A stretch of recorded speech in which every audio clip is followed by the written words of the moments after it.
Hello, and welcome. This is Quiet Wealth Insights.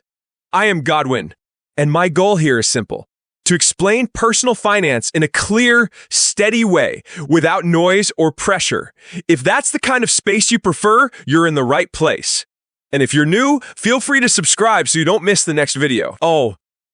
Let's begin. Why saving alone doesn't build wealth.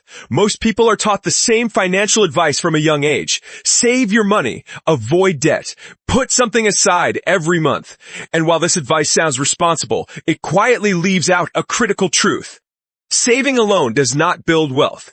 In fact, for many people, relying only on saving can slowly move them backward financially, without them realizing it. In this video, we're going to explain why saving by itself is not enough, what actually causes money to lose value over time, and what separates people who merely store money from those who grow it. This is not about shortcuts. And it's not about getting rich quickly. It's about understanding how money really works.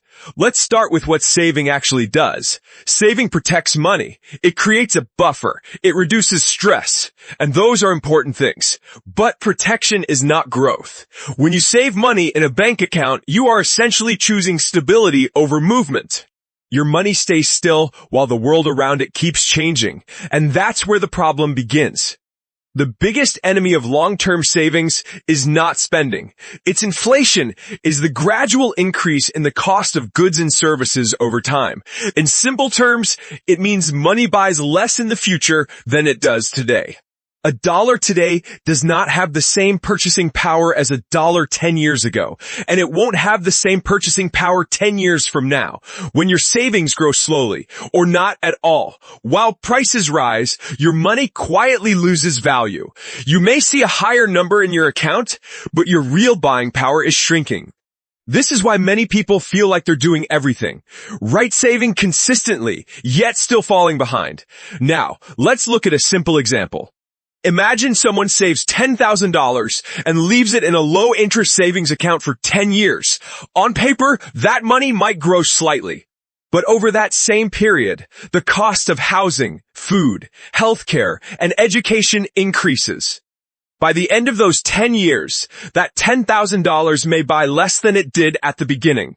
This isn't a failure of discipline. It's a misunderstanding of how money behaves over time.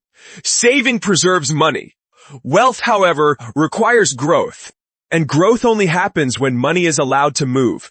This is the key distinction most people are never taught. Wealth is not built by storing money. It is built by putting money to work. That doesn't mean gambling it. It doesn't mean chasing trends. It means understanding assets. An asset is something that has the potential to grow in value or generate income over time. Examples include productive businesses, diversified investments, real assets, and systems that earn while you're not actively working. The common thread is this: assets allow money to participate in economic growth. Savings accounts do not. Another reason saving alone fails is that it relies entirely on your labor. Every dollar saved usually comes from time spent working. That creates a ceiling. There are only so many hours you can work, only so much energy you can give. Wealth grows when income becomes less dependent on constant effort and more connected to systems, ownership, and time. Saving does not change that equation. Investing does. There's also a psychological trap involved in saving. When people focus only on saving, they often become overly cautious. They avoid learning about investing. They avoid risk entirely. They avoid growth opportunities. Over time, fear replaces strategy, and fear rarely leads to wealth. This doesn't mean taking reckless risks. It means understanding measured risk. Every meaningful financial gain involves uncertainty. The goal is not to eliminate risk, but to manage it intelligently. Another overlooked issue is that saving does not compound meaningfully. Compounding is one of the most powerful forces in finance. It happens when returns generate additional returns over time. Savings accounts offer minimal compounding. Investments, when done responsibly, allow compounding to work over decades. That different small annual growth versus meaningful long-term growth is what separates financial stability from financial independence. Now, let's be clear. Saving is still important. It is essential for emergencies. It provides flexibility. It prevents financial panic. But saving is a foundation, not a strategy. People who build wealth understand a simple progression. First, they save to protect themselves. Then, they invest to grow. Finally, they build systems that sustain growth over time. Skipping the second step is where many people get stuck. Another reason saving alone fails is timing. When people delay investing until they feel ready, they often wait too long. Time is one of the most valuable assets you have. Starting early, even with smaller amounts, often matters more than starting late with larger ones. This is because time allows compounding to work quietly in the background. Saving delays that process. Investing activates it. There's also a difference between money that feels safe and money that works. Savings feel safe because they don't fluctuate. But safety without growth slowly erodes purchasing power. Working money may fluctuate, but over time, it has the potential to outpace inflation and build real wealth. The goal is balance. Security first. Growth second. Sustainability third. When people say saving doesn't work anymore, they're usually expressing frustration, not with saving itself, but with the idea that saving alone should be enough. And in a modern economy, it simply isn't. Costs rise, systems change. Opportunities shift, money must adapt. The quiet truth about wealth is that it's rarely built through dramatic moves. It's built through consistency, patience, and understanding.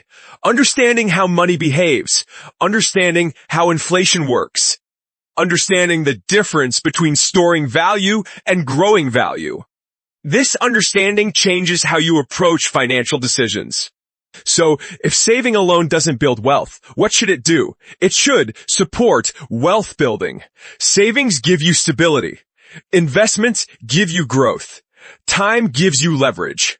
When these work together, wealth becomes possible. When saving stands alone, it becomes insufficient. The people who build wealth quietly don't abandon saving. They outgrow the idea that saving is the final goal. They use saving as a tool, not a destination. And that is the difference most people never hear. Saving keeps you safe. Understanding builds wealth. If this perspective helped clarify how money really works, consider subscribing to Quiet Wealth Insights. Here, we focus on calm, clear explanations of personal finance, investing fundamentals, and long-term wealth thinking without hype or shortcuts. Thank you for watching.